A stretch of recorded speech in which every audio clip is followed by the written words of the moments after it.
Welcome to Center Point. I'm your host, Dr. Ron Anbar. In this show, we will discuss ways that we can journey to our own centers. This can help us access our inner resources to improve our physical abilities and health, our mental strength, our emotional well-being, and our spirituality. And today I'm honored to introduce our special guest, Dr. Eva Sigeti. Hello, Eva. Welcome. Thank you, Ron. Thank you for having me. Absolutely. I've always been a fan of yours. Let me tell our audience a little bit about you. So Dr. Eva Sigeti is a Lewis C. Orr Endowed Chair in Pediatric Psychiatry and Director of the Behavioral Health Service Line at Akron Children's Hospital in Ohio. She's also a Professor of Psychiatry at Neomed and Adjunct Professor of Psychiatry and Medicine at the University of Pittsburgh. Dr. Sigeti specializes in combining behavioral techniques, digital behavioral tools, hypnosis, and pharmaceutical interventions to manage mental health disorders, trauma, gastrointestinal conditions, and chronic pain. She has been involved with vetting and scientifically testing behavioral health technology in real-world settings, showing that a digital cognitive behavioral health therapy program is effective in improving clinical and medical utilization outcomes. Dr. Sigeti has become a clinical innovator, setting up behavioral clinics with health technology embedded in specialty clinics. And I'm so excited to hear about how you're integrating technology, and also later maybe about how you think about integrating artificial intelligence as that's coming down the pike. But let's start at the beginning. Eva, can you tell us why you even went into medicine, and how did you find yourself into psychiatry? Absolutely. So I came into medicine, I think, largely the influence on my father's side. There were 4 generations of physicians, and so that was something that was always in my personal culture. And I did start out thinking that I was going to become a basic science researcher. I did my PhD at McGill University in neuroanatomy, where I was studying dopamine and cholinergic pathways and interaction with neuropeptides in the brain. And while I was there at the Montreal Neurological Institute, I actually became interested in neurosurgery, so studying the human brain from the rodent brain. And so that's how I went to medical school at University of Rochester, thinking I was going to become a neurosurgeon. And I was very lucky to have excellent psychiatry mentors who lured me to the other side of the brain, as I call it.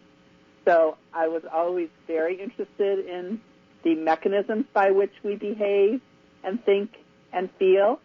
And so it was just really a natural fit. And then I've always, with my research background, really, even with clinical care, have approached it thinking scientifically. Could you tell us, so you actually you're thinking about becoming a neurosurgeon. What outlook did you bring in with you into psychiatry? Because I think of psychiatry oftentimes as trying different medications, but how does it apply to neuroanatomy and neurosurgery? What you bring in with you?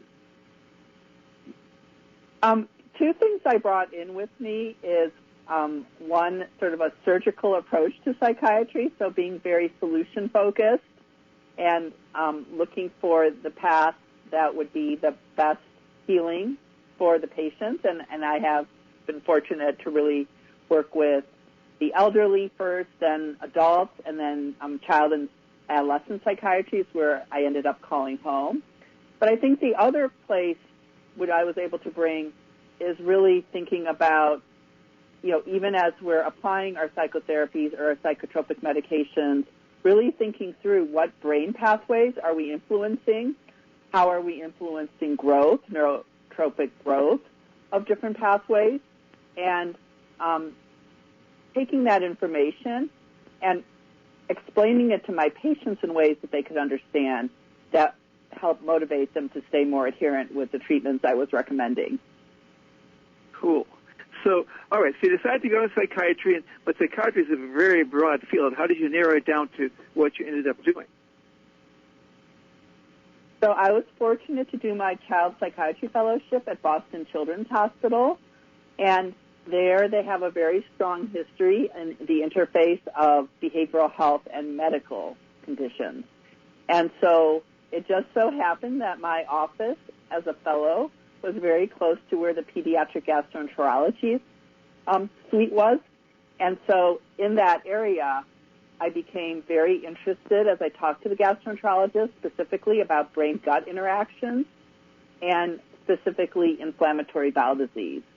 Inflammatory bowel disease is a condition, an autoimmune disorder that has a lot of evidence of brain-gut interaction.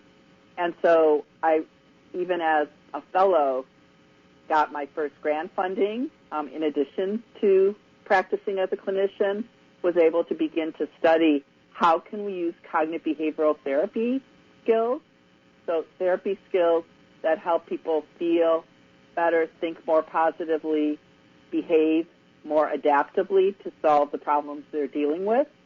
But how did that ability, those coping skills, also influence the gut in terms of reducing inflammation?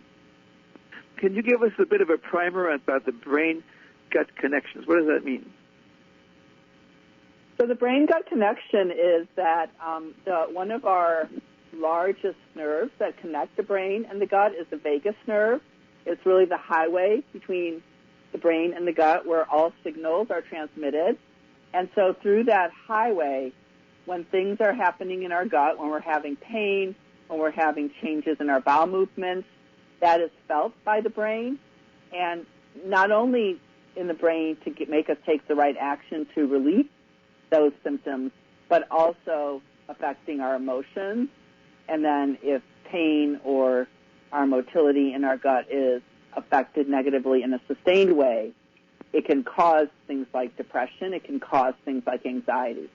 So likewise, and really where my interest was, is if we can really work with the brain and help the brain take back control, how can we positively influence the gut to make these symptoms go away, as well as the underlying cause, such as inflammation and inflammatory bowel disease? Can you say something about the gut bacteria and the brain connection? I know there's some recent research about that. Yes, ongoing research and looking really at patients that have another kind of GI condition called irritable bowel syndrome, where you have pain, where you have changes in your bowel habits, but there does not seem to be at least an organic cause that we have found as the definitive reason or etiology for those symptoms. But what has been studied is that our microbiome and the chemicals that are produced therein, so all those billions of bacteria in our gut and the different species can influence our mood, cause anxiety, has been linked to depression. Actually, one of the hottest areas of interest is looking at the microbiome and its influence on our children with autism and explaining some of their behaviors, such as some of the aggression or the social skill deficits that they have.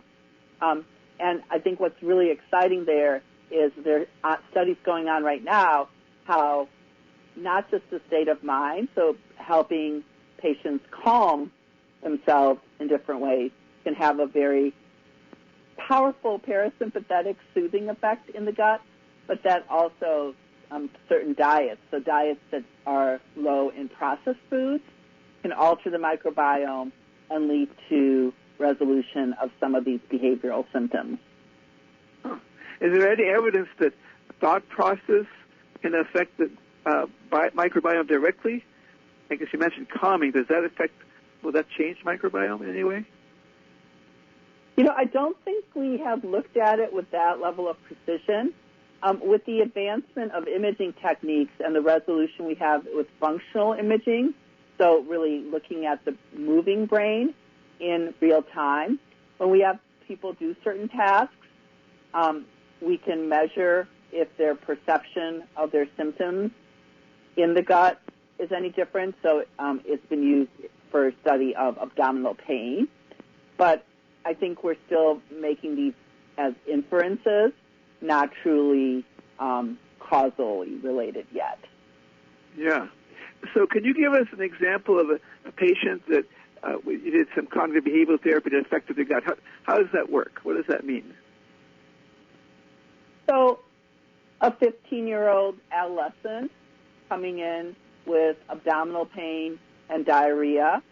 They've had by the time I see them, and I had my office set up right in the gastroenterology clinic. So by the time they're coming to see a psychiatrist and gastroenterologist, often these adolescents would have these symptoms for years. So they come in with those chronic GI symptoms, and they're also feeling very anxious and actually notice that the symptoms get worse when they're anxious. They also have been unable to keep up their usual activities, so they're now having depression, low motivation, low energy, not finding things fun, and so they're in a shutdown state and feel like a prisoner to their GI symptoms. And often they'll say things like, this pain will never get better, I'll never have my life back. Extreme cases, even feeling like it's not even worth living my life anymore in this state. So that's a very typical presentation of a youth that would start with me. And so as I listen to their story, I feel that if I can help them connect the dots, and this is where some of my neuroscience background comes in handy, if I can tell them, oh, this is not just in your head, you're not imagining this. This is a very real physiological reaction, the same way that if you were a diabetic and you were feeling symptoms of your sugar being off, this is just as real. And I even draw them pictures of how their brain and gut are directed and connected, and the direction of the signal so that it is bidirectional. And so the gut affects the brain, and the brain affects the gut, and you can get into these vicious cycles that both amplify the signals from the gut, and then that causes even further distress in the brain. So starting with that education is key, and then really instilling hope, and hope in that. And the really neat thing about what you're experiencing is that we know that both at the level of your brain and the gut, this is reversible, and this is how we can do it. So I actually used a very simple acronym called the ACTS, A-C-T-S. So we're going to learn activities, we're going to learn calming techniques, we're going to learn ways that you can practice thinking positive for the T, and then for the S, we're going to help you regulate your sleep and do things that optimize the best sleep you can get. And if you can practice these acts even for just 10, 15 minutes a day, you will find that not only will you start feeling better, but your gut symptoms will become less. And I challenge them to work with me for 3 to 4 sessions every 2 weeks and to explore together if we notice a difference. And 70 to 75% of the time, we notice a drastic difference, even within the first 3 or 4 weeks. So, like, what kind of activities do you tell them to do, for example? So this is where it's so important to link to the child's narrative. So I learn a lot about their strengths, the things they're excited about, what they're good at, what they used to do and really enjoy doing before their gut flared up. And so reconnecting them to enjoyable activities, helping them find new activities, social activities are very powerfully protective. And then there's a group of kids who likes to excel or succeed, so activities that get them ahead with goals that they set for themselves. So it really personalized the activity choice to what is going to help that child feel in control, take control, and I even use the term, become the boss of your body. And even the adolescents really like that term, even though, on the surface it sounds childlike. Well, there's some famous singer who likes to be the boss of herself. That's right. And so what kind of calming techniques would you teach a youngster? So the most powerful and effective calming techniques are breathing techniques. And so in the younger children, we're using their imagination. So we're having them blow up a big bubble, a big balloon, giving it even color, making it into whatever shape they like. And once they get it as full as they can get it, holding it and then letting the balloon collapse, blowing it out. And so anything that allows the air to come and the lung cavity to expand so that you're moving your diaphragm. And simply with kids, you ask them to put their hand on their belly button and breathe deeply, slowly until their belly button moves. And you have them repeat that. You have them do it at a rate that's comfortable for them. And you find that even just that amount of focus on the breathing, their breathing will naturally become slower, deeper, and they begin to give you different descriptors of feeling better than they did before they started. It's funny, I'm going to ask this question. I'm a pulmonologist, but I'll ask you the question. How does breathing cause calming? How does that work? So what has been studied is the activation of the parasympathetic nervous system, and specifically the vagus nerve. And so as we turn on the parasympathetic, which I will define to patients as their rest and rejuvenation side of their nervous system, in an opposite way, it reduces the sympathetic fight-flight response. So you can't have the same nerve activated sympathetically and parasympathetically at the same time. So if you can use these activities to get the parasympathetic part engaged, the natural consequence is that your fight, flight, anxious, stress response becomes reduced. Right. So this is the very same vagus nerve as the axis for the brain-gut connection that you're affecting with this therapy. Exactly.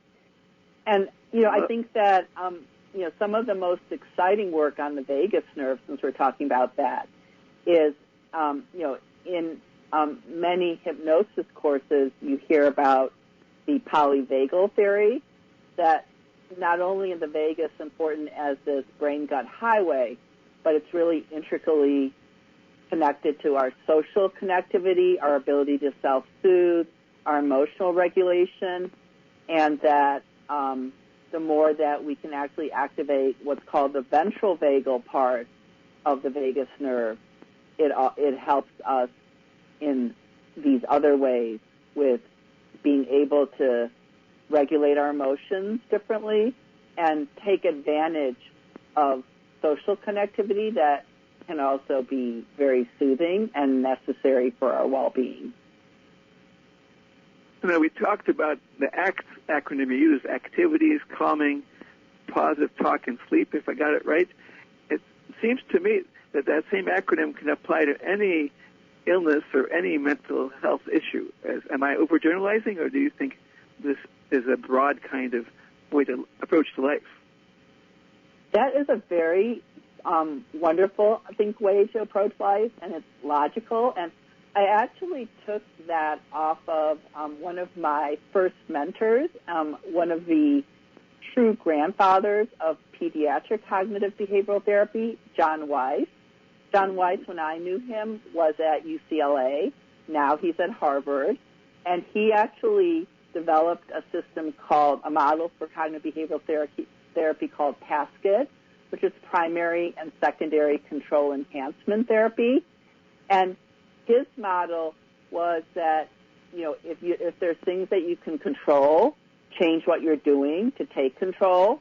And then there's things in life like getting a medical diagnosis that you can't control, change your thinking about it so that it doesn't make you as distressed. So that's secondary control.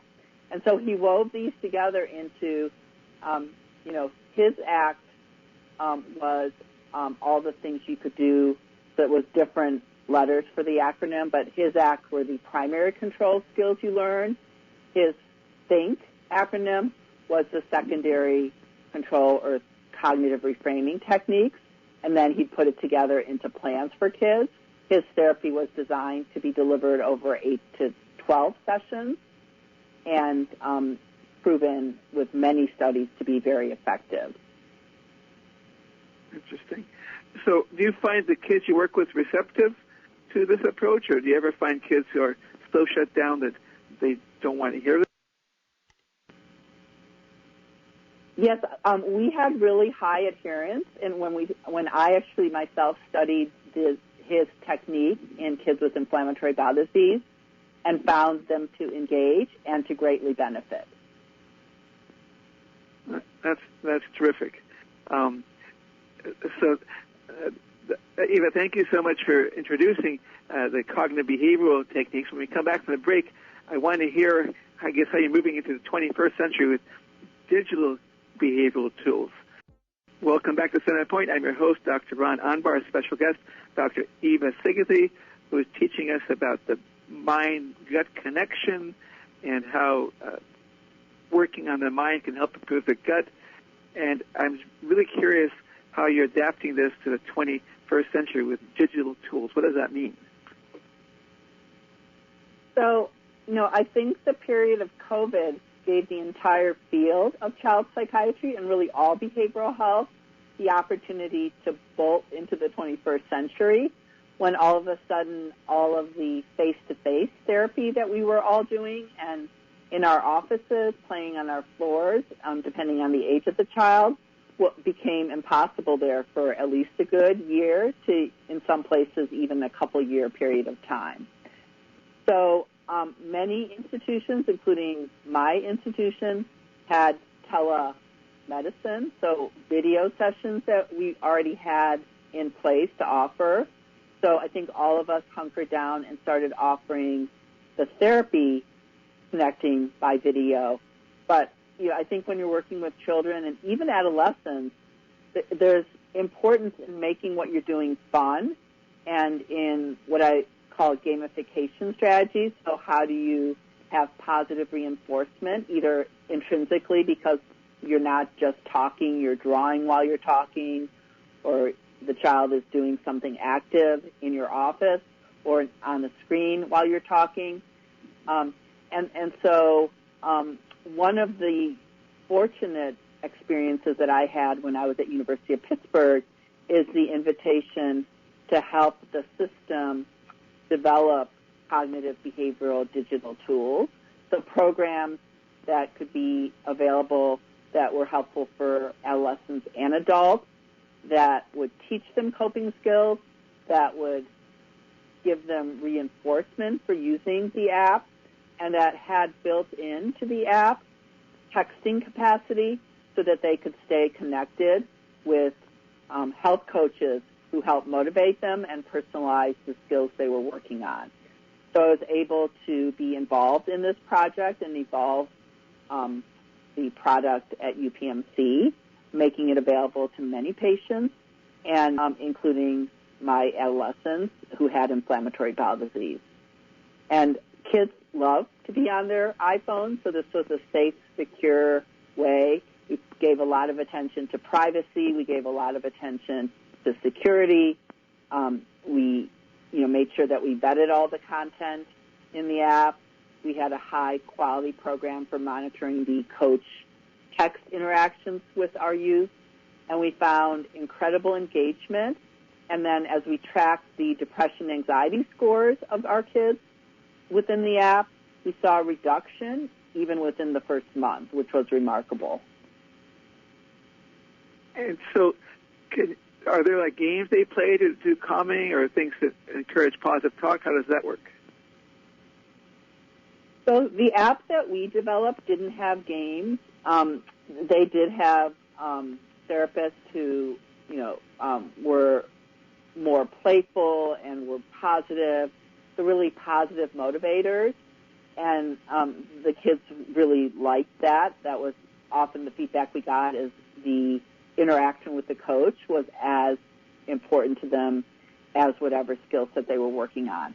I know as the field is evolving and there's more and more companies and startups in this space of developing therapeutic digital tools for kids, there's more playful backgrounds. If you're doing video therapy, there's a company that makes your background more playful, or you can even go on a scavenger hunt. There are some apps out there that are using, therapeutic video games to help kids with certain conditions, and then other apps where you can earn points and that they're using sort of a token economy or incentivization built right into the app to motivate kids. Now, you said that in the app you developed in Pittsburgh, something was really valuable was the interaction with the therapist. Have you considered getting AI involved in that? And how do you think patients will respond if an AI is responding to them as opposed to a live therapist? So we did not have AI with the tool that we were using, but I know that there are several companies out there that are involving AI and actually chatbots, so that you're not texting with a human, you're texting with a computer, and the computer even can use emojis in responding. And so, I think that AI has already arrived. I think that what's important really now for all patients, so kids and adults alike, is that there's full transparency, that it's not a human being, that they feel safe, secure, that there is some kind of mechanism that, if this tool is being used, it's somehow integrated or embedded into medical care in a way that a human is there if things don't go well or their condition gets worse. And, I think that as practicing clinicians, we all are seeing more and more AI in helping our administrative tasks become lighter and lighter, in AI helping us, write our notes faster, organize information faster. I think that AI in the form of predictive analytics is helping us take greater and greater volumes of information and use it to more accurately and quickly diagnose patients. Sometimes the computer sees patterns that our human brain takes longer to detect. But I think that these tools, we always need to make sure that we're being ethical, that obviously we're thinking about equity, so that these tools are built in ways that are available to all our patients, that we are always thinking about cultural competence with these tools, and then that we're always, monitoring that they truly are helping patients and not just a disruptive distraction. How accepting are patients of AI when they know they're interacting with an AI? How does the patient experience differ than if they're interacting with a human? Do you have any data on that? I don't have data on that. I think one of the companies who have published on that is the app is called Woebot, W-O-E-B-O-T. It was developed out of Stanford, I believe, and I know that they have recently published a non-inferiority trial of their app for 13 and up adolescents, and they compared it to group cognitive behavioral therapy and found high engagement and a greater reduction in depression scores. So I think that it's a very early stage, but I think, what we're seeing is promising. And I think that if you have the human expertise that's behind these apps and true behavioral experts, I think that they can be compelling. They're certainly available. A chatbot is available. And you can also, then I think the knowledge of knowing that there are ways that through this vehicle you can actually get to real human beings is also soothing and reassuring to patients. Yeah, we know that teenagers and people can get very absorbed in apps and games, video interactions, and which is almost hypnotic. And when we come back, I want to talk to you about your use of hypnosis and maybe come back to this idea that when people use apps, they really absorb into it as a hypnotic state, and they are more open to suggestions and maybe the effectiveness of the even AI-generated therapy. Welcome back to Center Point. I'm your host, Dr. Ron Anbar, special guest, Dr. Eva Sigeti, who's telling us about digital behavioral tools, and I just suggested perhaps they work because they're hypnotic. And Dr. Sigeti and I know each other through the world of hypnosis, so maybe tell us, how did you get involved with hypnosis, Eva, and what do you think of my idea regarding digital tools and hypnosis? So I became involved with hypnosis as a medical student. I had several mentors who were expert medical hypnosis practitioners, and it just fascinated me to watch a expert hypnotic guide draw patients into a trance and then see the way that the brain could be accessed in this altered neurobiological state we call a trance. And they could problem solve in a different way, creatively access emotional pathways that were stymied when they were fully conscious or in a worry state, and the sensitivity to what was suggested to them in the therapeutic language that was used to help them resolve the issue they were dealing with, and to watch it then translate into actual changes in behavior when they were out of the hypnotic state. Just really had me captured, had my fascination and attention right from medical school on. So I really made it one of my missions to always supplement my traditional medical training with as much hypnosis training as I could get, either with individual experts or through the courses, through the different organizations that offer certification. And so it's a skill set that I have cultivated and really used all the time. And Ron, you had a really interesting, introductory statement here that even as we have our kids using their digital, their smartphones and their iPads, even when they're not doing therapeutics, they are in an absorbed, very focused attentional state that makes things more suggestible. So, that's, I think, what makes social media dangerous in some ways, because they can be more easily influenced in that state. But I think the positive side of that is that we can take that state, and if we are guiding the material, guiding what they're being exposed to, and making it positive learning, conditioned experiences, we can do great good. Can you give us an example of patients that used hypnosis with who improved or how it worked? Yes. So I like to connect patients with stories that have had a positive influence. So I like to take them to the beaches or to the mountains or sometimes even imaginary places that they create right there in real time. I tend to have my patients, even when they're in this neurobiological trance state, communicate with me so that I know what their journey is.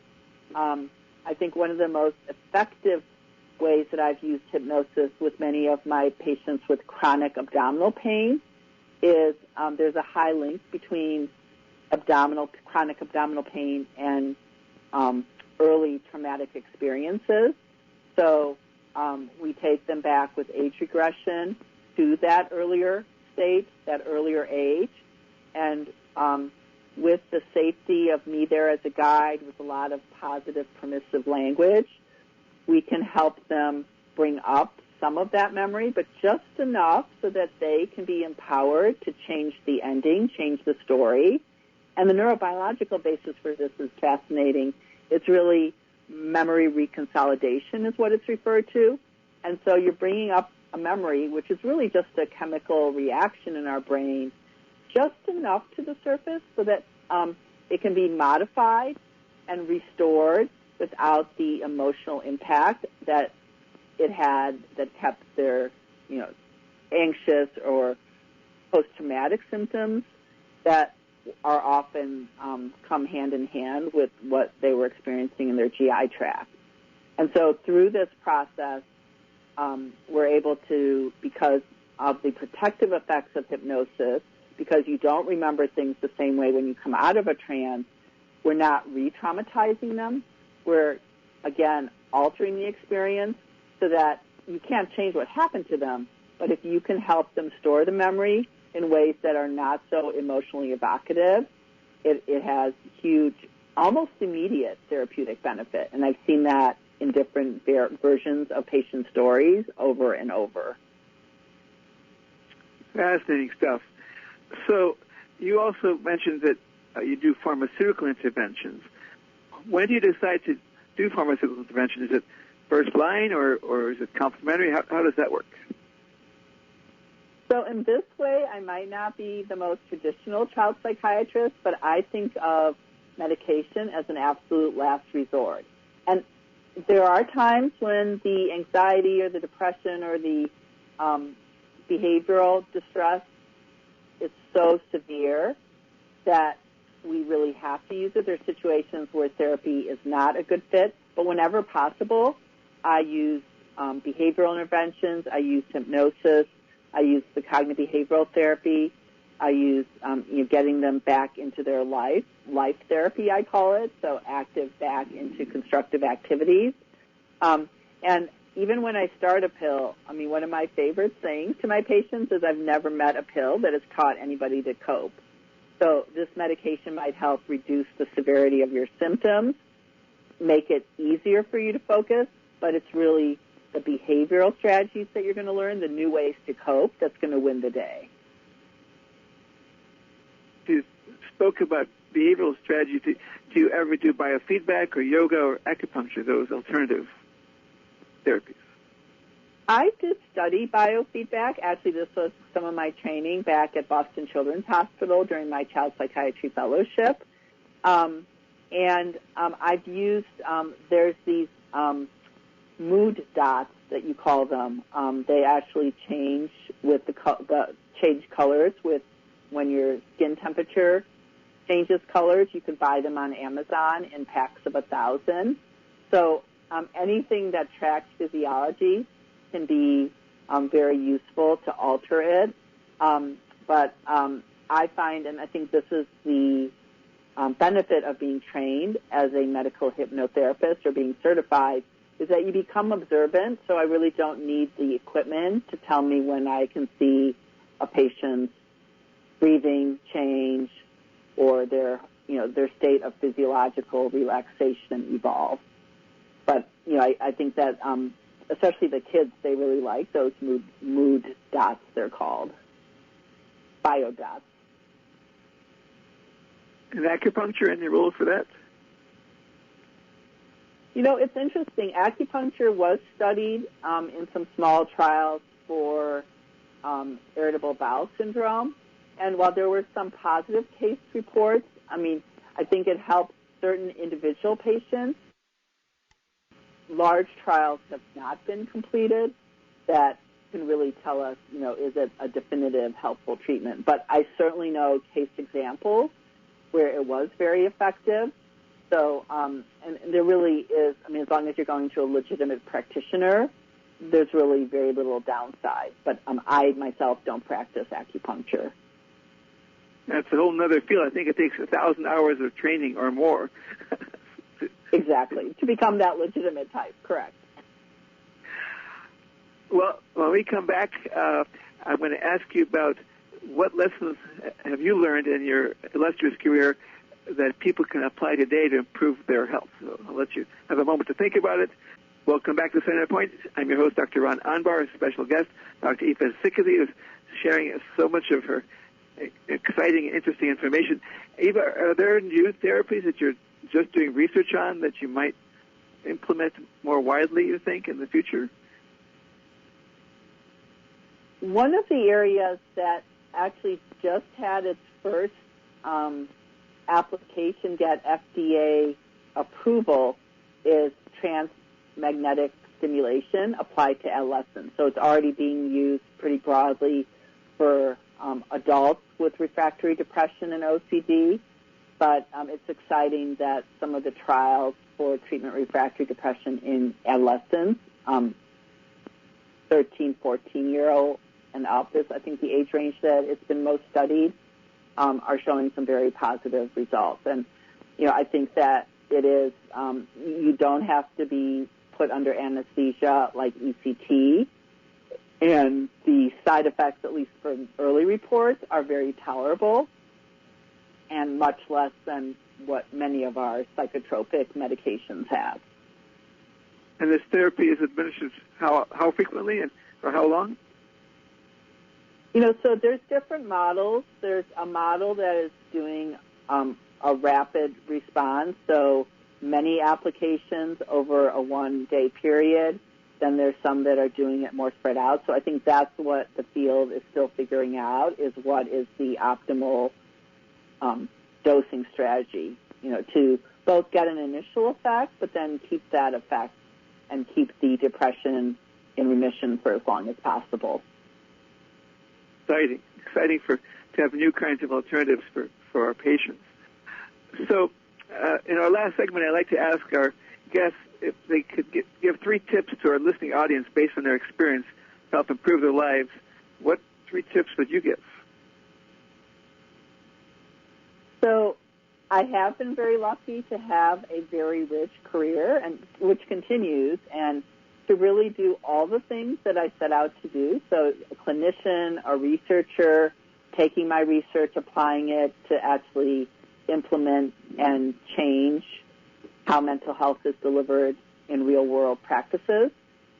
So I think the tips that I would have is, 1, choose your activities in your career wisely, making sure that you're always connected to what you have a passion for, what you're enjoying, and what is going to tickle your intellectual curiosity the most, because I think that's what keeps us going. 2, I would say build your career around your life. And so I think too many times we let our jobs, our careers, our stress take over. And I've always been fortunate that I have kept my college passion rowing as part of my life. So I have been able, through almost every stage of my career and development, to be either by a lake, river, or in Montreal it was the Olympic basin there, and to be able to row as my outlet. And then the third thing I would say is protect your sleep. I think that we are often not allowing ourselves to get that full recommended 7 hours of sleep, even though we preach that to our patients. We're not always doing the things before bed to make sure our sleep is optimal or the most restorative it can be. And I think that's so much healing, so much resetting of our brain and body, and then obviously the rejuvenation to face each next day happens at night. So to take full advantage of becoming sleep experts. Yes, one of my patients that when you're sleeping, the janitor comes and cleans your brain just like they clean the school building. That's a great metaphor, and it's so true. You spoke earlier about passion, finding passion, and I'm actually writing a blog about this. I'm going to ask you a question about that, because a lot of the kids, the late teens, or young adults, are saying, I haven't found my passion. How do you find your passion? Do you have any tips on that? I think the fastest way to do it is to be open to trying new things, new ideas, and talking to people that are interesting and that are doing things in sort of out-of-the-box kind of ways. And I think that, who that is going to be highly individual. But I think sometimes, all of us, but especially teens, and I think COVID sort of led to some of this, is people sort of got into their little smaller and smaller boxes and sort of stopped thinking about the world, or even the world they can access immediately outside their immediate boxes, so that you really are curious and looking for opportunity and seeking that path to really, I think, tickle that passion. And I think the beautiful thing about passion is when you don't have it, but even more definitively when you found it, because it's just something that you are so drawn to that it really is effortless. I agree. It's like when you're passionate about something, like you're in the zone much of the time. Exactly. Yeah. Well, I think that's great advice that I will continue to share with my patients. So, looking back at your career, would you change anything, or it unfolded the way you had hoped? There's really nothing that I would change. I think that, things evolved how they were supposed to evolve. I was always, very lucky to be able to look at situations, even when they were challenging, take the good, find the opportunity, even though when there was crisis. And I think that attitude and that mindset really always helped me make the path I was on and chose the right path. And then also develop, when you did make a wrong turn, which you can't get through life without wrong turns, recognizing it and pivoting and still seeing the benefit out of what that misturn taught you. Right, but you don't want to get stuck in a wrong turn and keep beating your head against it. But a wrong turn can be a really good learning experience. Exactly. And sometimes, interestingly, back to your passion question, how you inadvertently happen upon your passion when you take that wrong turn and then you are brave enough to pivot. Exactly. So something I teach my kids is that if you hit a closed door, just ask yourself, what's next, rather than beating yourself up for hitting that closed door. And then that's where the passion might be. What's next? Exactly. Yeah. And so how do you inspire the trainees to continue in your footsteps? What do you tell your students and your fellows and stuff? Well, I listen to where their interest lies. I meet them where they are. I think that most of my trainees would say I have a lot of energy. I use a lot of humor, appropriate humor. I think that hopefully the biggest way is by example, because I think that they can see the excitement that even well into my career that I still have, the excitement to see them win, the excitement to see success, and then modeling for them, like I said, when things aren't going well, how do you navigate past that? Eva, thank you so much for sharing with us your excitement, your energy. I'm sure you've inspired people today, and I look forward to continuing our interactions in the future. Thank you so much for joining us. And thank you for having me. This was very enjoyable. That's awesome. So this is Center Point with Dr. Ron Anvar.